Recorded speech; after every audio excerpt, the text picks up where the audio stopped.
Okay కొంచెం back ఇప్పుడు house number 8 అయిపోయారు కాబట్టి త్వరగా మన హౌస్ నెంబర్ 9 వచ్చేద్దాం. ఇప్పుడు హౌస్ నెంబర్ 9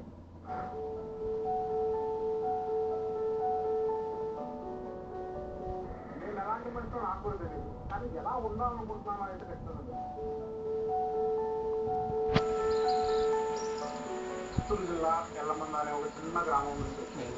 ఎన్నో ఆశలు అలా సాగింది నాకు. మా వైఫ్ సోనాలి అమ్మాయిస్తాను అది నాకు. ఇద్దరు లక్నోలో ఉంటారు. నేను సినిమాలంటూ ఏదో నా కళను సాకారం చేసుకోవాలని ప్రయత్నిస్తుంటే నా జీవితాన్ని ఫ్రీ బర్డ్ లాగా వదిలేసి తను రెస్పాన్సిబిలిటీ తీసుకుని